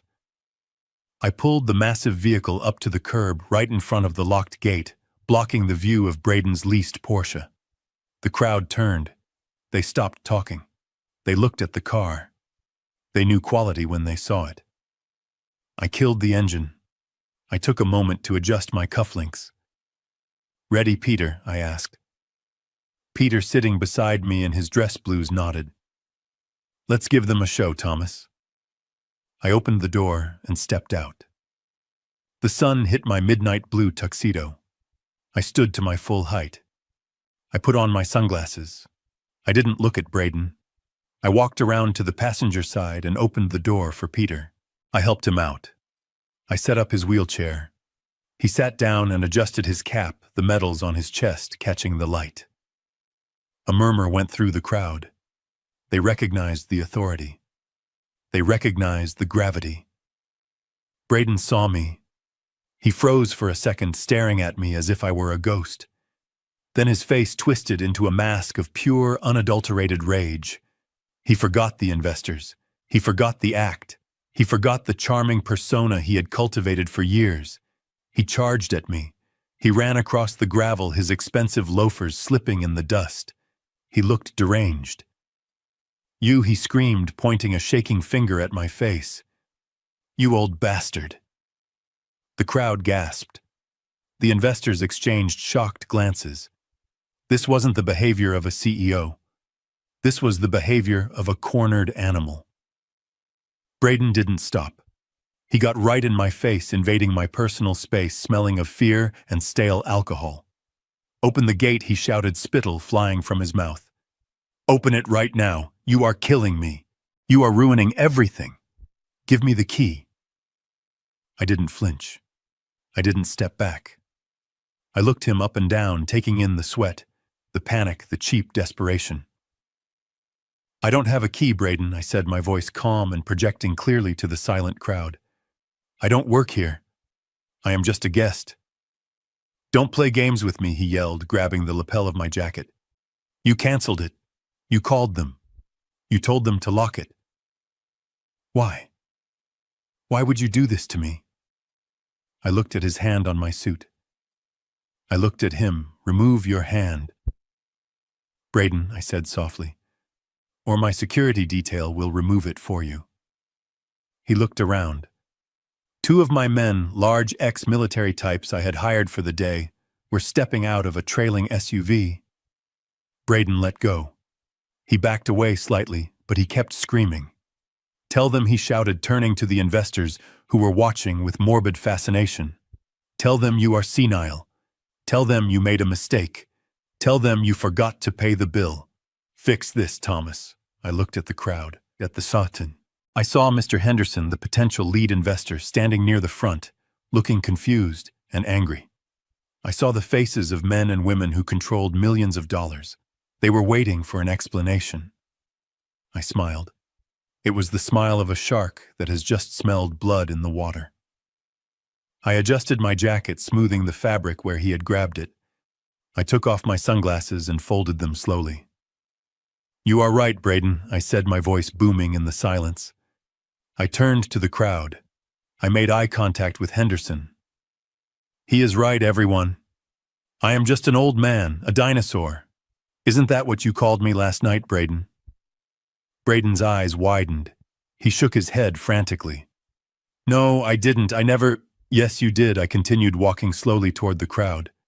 You told your friends I was a clueless old man, a wallet with legs.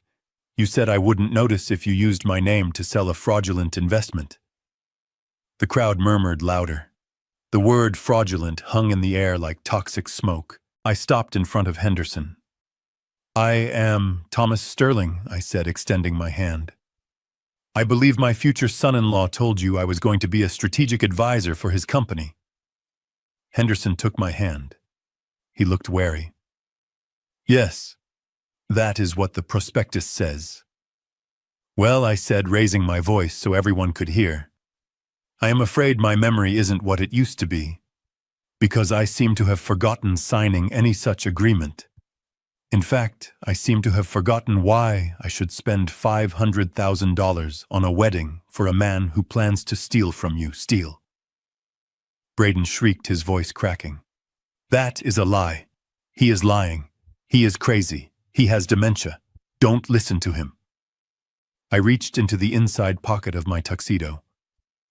I pulled out a folded document. It wasn't the checkbook. It was the financial report Rachel had sent me. I handed it to Henderson. This is a summary of Braden Cole's current financial standing, I said. 28 maxed-out credit cards. $2 million in unsecured debt to private lenders. A judgment for fraud in New York. Henderson opened the document. He scanned it quickly. His face turned red. He looked at Braden. Is this true? He asked, his voice low and dangerous. No. Braden stammered, backing away. No, it is fake. He forged it. He is trying to sabotage me. Henderson threw the papers at Braden's feet. The pages scattered in the wind, landing in the dust. You told me you were liquid, Henderson roared. You told me you had zero debt. You tried to get me to sign a $5 million check on Monday. It is a bridge loan, Braden cried, desperation clawing at his throat. Just a bridge loan until the IPO. There is no IPO, I said, cutting him down. There is no company, Braden. There is just a shell game and a lot of debt. And you were using this wedding, using these people, using my daughter to pay for your mistakes. The crowd began to move. It wasn't a panic, it was a retreat. Phones were coming out. People were making calls, canceling checks, instructing their lawyers. They were distancing themselves from the blast radius. Braden looked around wildly. He saw his future evaporating. He saw the investors turning their backs. He saw his groomsmen retreating toward the SUVs. He looked at me with pure hatred. You ruined me, he hissed. You planned this. You waited until now. Why? Why didn't you just cancel it yesterday? Because, Braden, I said, stepping closer to him, until I was looking down into his sweating face. Because you said you only wanted important people here. You wanted the people who matter. I gestured to the retreating crowd, to the locked gate, to the emptiness of his big day. I just wanted to make sure the important people knew exactly who you are. He lunged at me. It was a clumsy, desperate swing. He wanted to hurt me. He wanted to silence the truth, but he never connected. My brother Peter, sitting in his wheelchair 10 feet away, moved his hand. He wasn't fast, but he was a marksman. He didn't shoot. He simply drove his heavy motorized chair forward, ramming Braden in the shins with the metal footrests. Braden howled in pain and crumpled to the ground, clutching his legs. Peter looked down at him, his face impassive. Watch your step, son, Peter said. The terrain is rough out here. Braden lay in the dirt, his white tuxedo ruined, his dignity gone. He looked up at me, tears of pain and rage streaming down his face. Where is Emily? He screamed. Where is she? She won't let you do this. She loves me. She will fix this. I looked down at him. The dust from my brother Peter's wheelchair tires had barely settled when the second wave of my assault began. Braden was still on the ground, clutching his bruised shins, gasping for air, his white tuxedo now a ruined canvas of dirt and sweat. The investors were watching him with a mixture of confusion and disgust, but they hadn't left yet. They were business people. They needed data.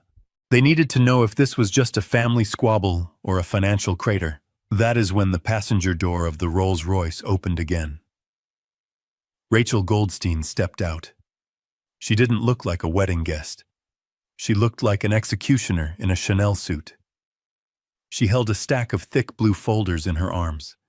She walked past me, past Peter, and stopped directly in front of Mr. Henderson, the venture capitalist Braden had been grooming for months. Mr. Henderson. Rachel said, her voice cutting through the murmurs of the crowd like a diamond cutter. Since the wedding ceremony has been cancelled and there is no reception to attend, perhaps you would like to use this time to review the updated due diligence on Mr. Cole's company. Braden saw her. His eyes bulged. He tried to scramble to his feet, ignoring the pain in his legs. "No," he screamed, reaching out a dirty hand. "Don't take it. It is confidential. It is proprietary." She is lying. Henderson looked at Braden scrambling in the dirt. Then he looked at Rachel.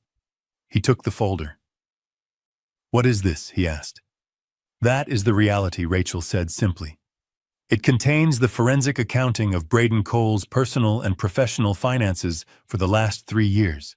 It includes his 28 maxed-out credit cards, his repossession notices, and the judgment against him for fraud in New York State." Henderson opened the folder. The other investors crowded around him, like sharks sensing blood in the water. Rachel handed out copies to the others. Braden was panting, standing up now, swaying unsteadily. "It is a lie," he shouted. "Those are forged. Thomas Sterling forged them because he hates me. He is trying to ruin the merger." Henderson didn't look up. He was flipping through the pages, his face turning a darker shade of red with every line he read. "Shell companies," he muttered, reading aloud. "Zero liquidity. 2 million in unsecured high-interest loans." He looked up at Braden, up at Tug. His eyes were cold. "You told me you were debt-free, Braden. You told me the 5 million was for expansion, not for a bailout." "It is expansion." Braden lied, his voice cracking. "The debt is... It is structured leverage. It is a tax strategy. You wouldn't understand the complexity." Henderson laughed. It was a harsh bark of a laugh. "I understand leverage, son. This isn't leverage. This is a corpse." Rachel stepped forward again. She pulled a tablet from her bag. "There is one more thing, Mr. Henderson," she said. "Mr. Sterling recorded a conversation last night at the venue. We thought you might be interested in hearing how Mr. Cole refers to his valued partners when he thinks no one is listening." "No!" Braden shrieked. He lunged toward Rachel, but my security detail stepped in his path, blocking him with a wall of muscle. Rachel tapped the screen. She turned the volume up to maximum.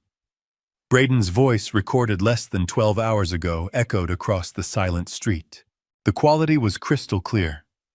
"This wedding is the golden key. The moment I say I do tomorrow, the merger is real."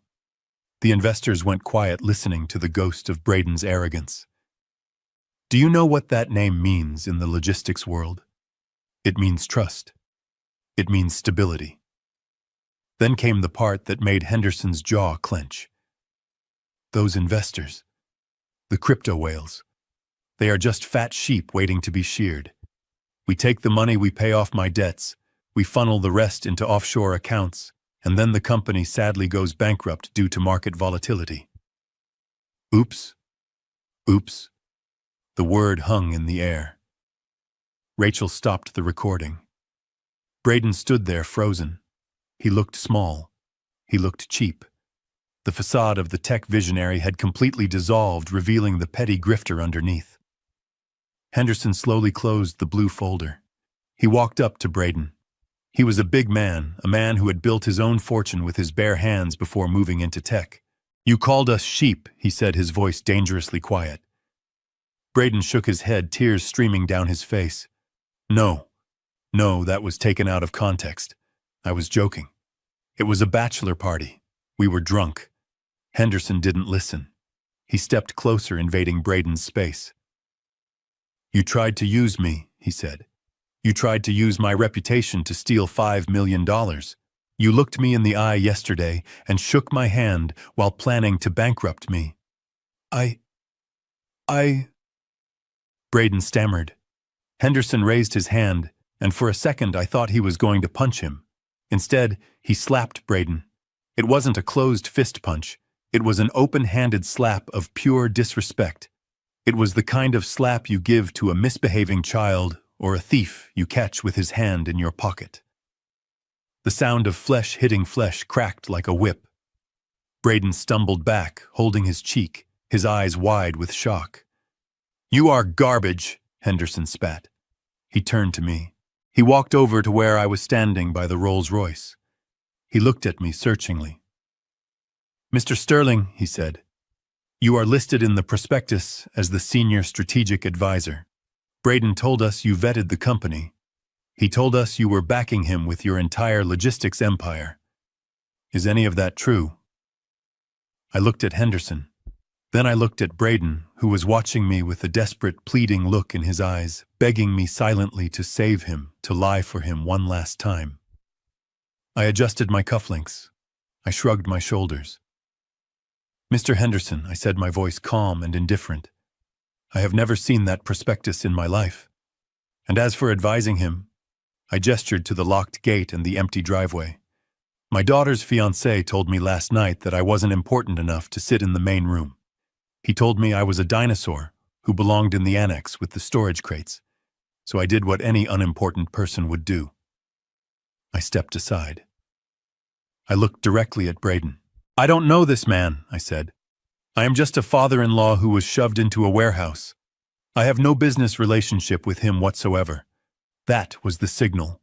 The rats knew the ship was not just sinking, it was already at the bottom of the ocean. Henderson turned to the other investors. "Let's go," he barked. "Call legal. I want a freeze on any pending transfers. And someone call the district attorney. This is attempted fraud." The crowd dispersed instantly. It was like watching a tide go out. Drivers jumped into the black limousines. Engines roared to life. Phones were pressed to ears as lawyers were summoned and deals were killed. Braden ran after them. "Wait!" he screamed, running alongside Henderson's car as it pulled away. "Wait, please. It is a misunderstanding. I can explain. Don't leave. The money. I need the money." The car didn't stop. It accelerated, leaving Braden coughing in a cloud of dust. He turned to the next car. It swerved around him. He ran from vehicle to vehicle, banging on the windows, begging, pleading, crying. But the tinted windows remained up. The important people, the people he had staked his life on, were leaving him behind without a second glance. Within 2 minutes, the street was empty. The convoy of wealth and power had vanished back toward the airport, leaving only silence and dust in its wake. Braden stood alone in the middle of the road. His white tuxedo was gray with dirt. His cheek was red from the slap. His hair was wild. He looked around at the empty street, at the locked gate, at the ghost of the future he thought he had secured. He was totally, completely alone. He turned slowly to look at me. I was still standing by the Rolls-Royce with Peter. I hadn't moved. I hadn't needed to. I watched him realize that the game was over. The checkmate had been delivered, and he hadn't even seen the pieces moving until it was too late. He took a step towards me, but he stopped when my security guards crossed their arms. "You!" He croaked, his voice hoarse from screaming. "You destroyed me." I shook my head. "No, Braden," I said. "You destroyed yourself. I just turned on the lights so everyone could see the wreck." I opened the back door of the Rolls-Royce. "Peter," I said, I think we are done here. Peter nodded, looking at Braden with pity, not anger. Son Peter said to him, "Next time you want to fight a war, make sure you don't pick a fight with the man who supplies the ammunition." I got into the car. I didn't look at Braden again. He was standing there in the dust, a king of nothing ruling over an empire of dirt. The demolition was complete. The site was cleared. Now it was time to rebuild the only thing that mattered: my family. The silence that followed the departure of the investors was short-lived. It was shattered by the sound of feet pounding against the gravel. Emily ran past me. She ran past Peter. She didn't look at us. Her eyes were locked on the man kneeling in the dust, the man she had planned to spend the rest of her life with. Braden wasn't looking at her. He was scrambling on his hands and knees, moving with the frantic, jerky motions of a starving animal. He was picking up the pieces of the torn prospectus that Henderson had thrown at him. He was trying to fit the shredded paper back together as if he could glue his future back into existence with dust and sweat. Emily stopped a few feet away from him. She stood there breathing hard, her chest heaving under the white t-shirt. She looked down at the man in the ruined tuxedo. "Braden," she said. Her voice was trembling, but it was loud enough to cut through the morning air. "Braden, look at me." He didn't look up. He kept grabbing at the scraps of paper, clutching them to his chest. "It is fine," he muttered to himself, his voice high and unstable. "It is fine. I can tape it. I can explain it. I can call them back. I just need a new contact. I just need one yes." Braden, Emily shouted. "Stop it! It is over." He froze. His hands stopped moving. He slowly lifted his head. His eyes were red-rimmed, wild, and terrifyingly empty. He looked at Emily, but he didn't see his fiancée. He didn't see the woman he was supposed to love. He saw a broken tool. He saw a key that had failed to open the lock. He stood up. He swayed slightly on his feet. The rage that had been directed at me shifted instantly to her. It was a physical transformation. His face twisted into a snarl. "You," he hissed. He took a step toward her. "This is your fault," he screamed. Emily stepped back, shocked. "My fault? Braden, I just got here. I didn't know." "You didn't control him," Braden roared, pointing a shaking finger at me. "You told me you could handle him. You said he was soft. You said he would do whatever you asked, because he was desperate for your love." He spat on the ground. "You lied to me, Emily. You said he was a wallet. You said he was safe. Look at this. Look at what he did. He destroyed me." Emily stared at him. The confusion in her eyes was melting away, replaced by a horror that was painful to watch. She was seeing the mask slip. She was seeing the monster underneath. "Braden, you are scaring me," she whispered. We can figure this out. We don't need the investors. We have each other." Braden laughed. It wasn't a laugh. It was a bark. A harsh, jagged sound that had no humor in it. "Have each other," he mocked. "What good are you to me without the money, Emily? What good are you without the connection? Do you think I can pay $2 million in debt with your love? Do you think the guys who are going to break my legs care about our relationship?" He stepped closer, invading her space, looming over her. "I needed that capital," he screamed, spraying spittle onto her face. "I needed that $5 million today. Not tomorrow. Today. I have a deadline, Emily. And because of your father, because of your incompetence, I am a dead man." Emily stood her ground. She wiped the spittle from her cheek. Her spine straightened. "Is that all this was?" she asked, her voice gaining strength. "Is that all I was? A bailout? A transaction?" Braden sneered. He looked at her with pure contempt. "Don't be naive," he said. "Of course it was a transaction. Look at you, Emily. You aren't special. You aren't brilliant. You are Thomas Sterling's daughter. That is your only value. That is the only reason I am here." The words hung in the air, brutal and final. They were the truth. The ugly, naked truth that I had tried to protect her from. But she had to hear it. She had to hear it from him. Emily didn't cry. She didn't collapse. She looked at him as if she was seeing a stranger. "So you never loved me?" she asked. It was a quiet question, but it carried the weight of 3 wasted years. Braden rolled his eyes. "Love," he scoffed. "Love is for poor people.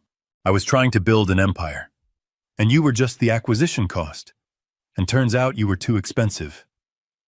He turned away from her, dismissing her as if she were a waitress who had brought the wrong order. He looked back at the ground, at the torn papers. "I have to fix this," he muttered. "I have to call someone." He didn't get to finish the sentence. I stepped forward. I moved out from the shadow of the Rolls-Royce. I walked past the locked gate. I walked onto the gravel. "That is enough, Braden," I said. He spun around. He saw me. The fear came back, but it was mixed with a dangerous, reckless anger. "Stay away from me, old man," he warned. "You have done enough." I walked until I was standing between him and Emily. I turned my back to him for a second to look at my daughter. "Are you okay?" I asked her. She looked at me. Her eyes were wide, filled with shock, but she nodded. "I am okay, Daddy," she whispered. I turned back to Braden. "You are going to leave," I said. "You are going to walk away from this gate. You are going to walk down that road. And you are never going to say my daughter's name again." Braden looked at me. He looked at the empty driveway. He looked at his ruined future. And he snapped. "No," he screamed. "I am not leaving empty-handed. You owe me. You owe me $5 million. He lunged. It was a fast, desperate move. He reached into his jacket pocket. I didn't know if he had a weapon. I didn't wait to find out. I didn't have to move. From behind the Rolls-Royce, 2 shadows detached themselves. My security team. Former Navy SEALs. They moved with a speed that made Braden look like he was moving in slow motion. One of them, a man named Davis, intercepted Braden before he could take 2 steps. Davis didn't hit him. He simply stepped into Braden's path and used Braden's own momentum against him. He grabbed Braden's arm, twisted it behind his back, and swept his legs. Braden hit the ground hard, face first into the gravel. The air left his lungs in a whoosh. Davis placed a knee on Braden's back, pinning him to the earth. He looked at me, waiting for instructions. "Let him up," I said. Davis stepped back. Braden scrambled to his knees, coughing, spitting out dirt and blood. He looked up at us. He looked at the guards. He looked at me. He looked at Emily. He realized he was physically outmatched, just as he had been financially outmatched. He stayed on his knees, panting. Emily stepped out from behind me. She walked up to him. She looked down at the man she had almost married. She reached into her pocket. She pulled out the engagement ring. The fake diamond. The cubic zirconia that he had told her was worth $50,000. She looked at it. She held it up to the sun. It sparkled cheaply. "You called me an idiot," she said, her voice steady. "You said I wasn't special." She dropped her hand. "You are right, Braden. I was an idiot. I was an idiot for believing that someone like you could ever understand what love is." She threw the ring. It hit him in the chest. It bounced off his dirty tuxedo shirt and landed in the dust next to the torn checks. "It is fake," she said. Rachel checked. "Just like you. Just like this wedding. Just like your company. It is all fake." Braden looked at the ring. He didn't pick it up. He looked at Emily. For the first time, there was no arrogance in his eyes. Only fear. "Emily," he croaked. "Don't," she said. "Just don't." She turned around. She turned her back on him. She turned her back on the lies, on the gaslighting, on the manipulation. She looked at me. Her face crumpled. The strength that had held her up for the last 5 minutes gave way. She was just a girl who had had her heart broken. "Daddy," she sobbed. I opened my arms. She ran into them. She buried her face in my shoulder, holding onto me as if I was the only solid thing in a world that had turned to liquid. I wrapped my arms around her. I held her tight. I rested my chin on the top of her head. "I have got you, Emily," I whispered. "I have got you. I am here." We stood there for a long time. The wind blew off the ocean, rustling the trees. The sun beat down on the empty venue. Behind us, Braden Cole struggled to his feet. He looked at us one last time. He looked at the wall of security guards. He looked at the locked gate. He turned and began to walk. He walked away from the mansion. He walked away from the Rolls-Royce. He walked down the long, dusty road toward the main highway, alone, defeated, and broke. I watched him go over Emily's shoulder. I watched him until he was just a small white speck in the distance. Then, I pulled back. I looked at my daughter. Her face was streaked with tears, but she looked lighter. She looked like a weight had been lifted from her soul.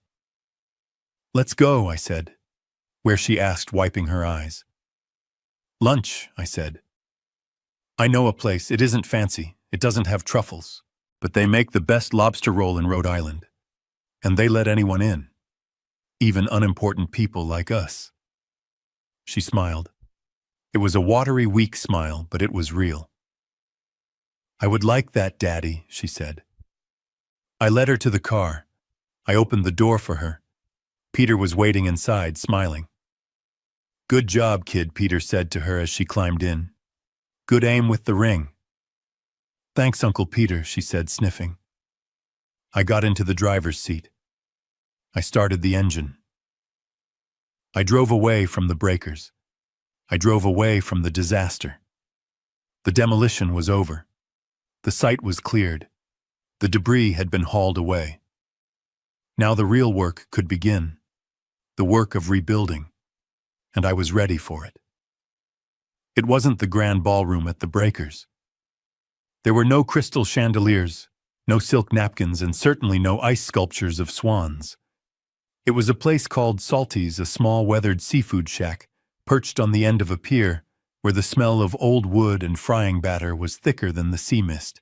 The tables were covered in red and white checkered plastic. The napkins were paper dispensed from a metal box. The lighting came from neon beer signs buzzing against the wall. It was perfect. I sat at a corner table with my brother Peter, my attorney Rachel, and my daughter Emily. We were the only people there wearing tuxedos and evening gowns, which drew a few stares from the locals. But after the day we had had, I didn't care. I felt more at home here among the fishermen and the tourists eating with their hands than I ever would have felt in that ballroom with Braden's crypto whales. We ordered a feast. 4 pounds of steamers, 3 baskets of fried clams, and the biggest lobster rolls on the menu. We ate like people who had just survived a shipwreck. We ate with a hunger that was physical and emotional. Emily sat next to me.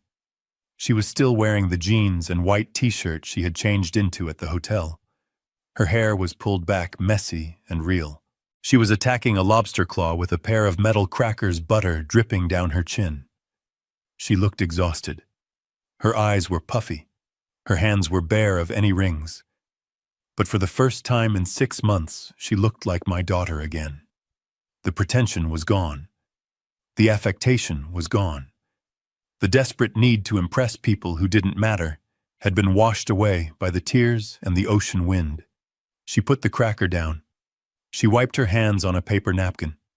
She looked around the table at Peter, who was happily dipping a clam in broth, at Rachel, who had finally taken off her blazer and was relaxing with a beer, and then at me.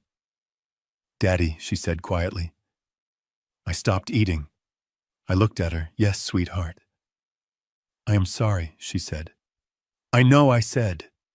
You already said that. No, she shook her head, tears welling up again, but she blinked them back. I mean, I am really sorry. Not just for today.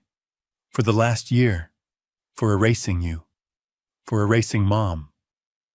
She took a deep breath. I got so caught up in it, Daddy. Braden. He made me feel like I wasn't enough. Like our family wasn't enough. He made me feel like I had to be this shiny, polished version of myself to be worthy of him.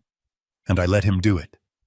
I let him treat you like a wallet because I thought that was the price of admission to his world. She reached out and took my hand.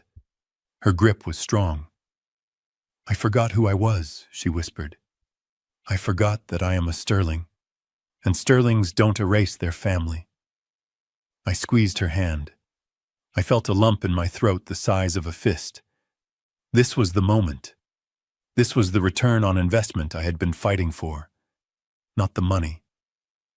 This. You were lost, Emily, I said gently. It happens. The lights get too bright and you lose your way. But you found your way back. That is what matters. You stood up to him. You walked away. She laughed a dry sound. I walked away with nothing, she said. I quit my job because Braden said wives of CEOs don't work. I gave up my apartment. I have nothing, Daddy. I am 30 years old, and I am starting from zero. I smiled. I reached into the inside pocket of my tuxedo jacket. I pulled out a thick white envelope. You aren't starting from zero, I said. I slid the envelope across the plastic tablecloth. It stopped in front of her.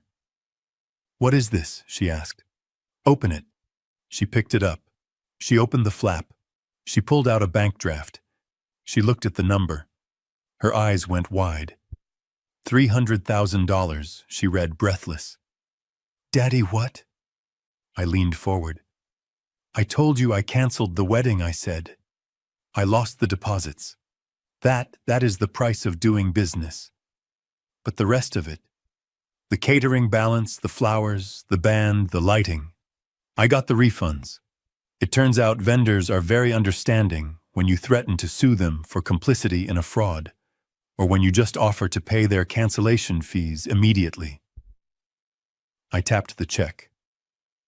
That is the money I saved today, Emily. $300,000. She tried to hand it back. I can't take this, she said. It is your money. You already spent so much. No, I said, pushing her hand back. It was money allocated for a wedding. There was no wedding, so now it is capital. I looked her in the eye. This is your seed money, Emily, but there are conditions, strict conditions. She nodded, wiping her eyes. Anything. Condition 1, I said. You do not use a penny of this on a man. Not Braden. Not anyone else. You don't buy love. Agreed, she said. Condition 2. You use this to build something of your own. Go back to school. Start a business. Buy a house in your own name. Build a life that no one can take away from you. A life where you are the CEO. She looked at the check, then at me. She sat up straighter. I will, she said. I promise. Just then the volume on the television mounted in the corner of the restaurant went up. The bartender had turned it up. Breaking news, the anchor announced. We all looked up. The screen showed footage from the airport. It was shaky cell phone video, but the image was clear. Police cars with flashing lights surrounded a silver Porsche. Officers were leading a man away in handcuffs. He was still wearing a dirty, ruined white tuxedo. It was Braden. Police have arrested local tech entrepreneur Braden Cole at TF Green Airport, the reporter said. Cole was attempting to board a flight to the Cayman Islands. He has been charged with multiple counts of securities fraud, wire fraud, and grand larceny. Authorities say the arrest was triggered by a tip from a disgruntled investor and a dossier of evidence provided by the district attorney's office earlier today. The screen cut to a close-up of Braden. He looked wild. He was shouting at the camera, screaming that he was innocent, that he was important, that this was all a mistake. Then he was shoved into the back of a squad car, and the door slammed shut. The bar went quiet for a second. Then people went back to their conversations, indifferent to the tragedy of a man who thought he was a king. Emily watched the screen until the image changed to the weather forecast. She didn't look sad. She looked relieved. She looked like someone watching a tumor being removed. "He really thought he could run," she said. "He forgot the first rule of logistics," I said, picking up my drink. "You can't outrun the manifest. Eventually, everything gets accounted for." I raised my glass. It wasn't crystal. It was a thick, heavy pint glass filled with cheap domestic beer. It was cold, and it was honest. Peter raised his glass. Rachel raised hers.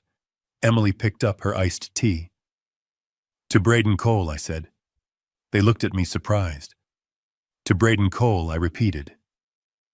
"For teaching us a valuable lesson. He taught us that important people aren't the ones in the magazines. They aren't the ones with the crypto wallets." I looked at my brother, the war hero. I looked at my lawyer, the shark who protected me. I looked at my daughter who had found her spine. The important people are the ones sitting at this table, the ones who stay when the money runs out. Emily smiled, a real radiant smile that lit up the dingy restaurant. "To the important people," she said. We clinked glasses. "And to freedom," I added, taking a long drink. "Congratulations on your divorce, Emily. It is the best wedding gift I could ever give you." She laughed, and this time it was a sound of pure joy. We finished our meal in the warm glow of the neon signs, safe in the knowledge that while we might have lost a wedding, we had gained something far more precious.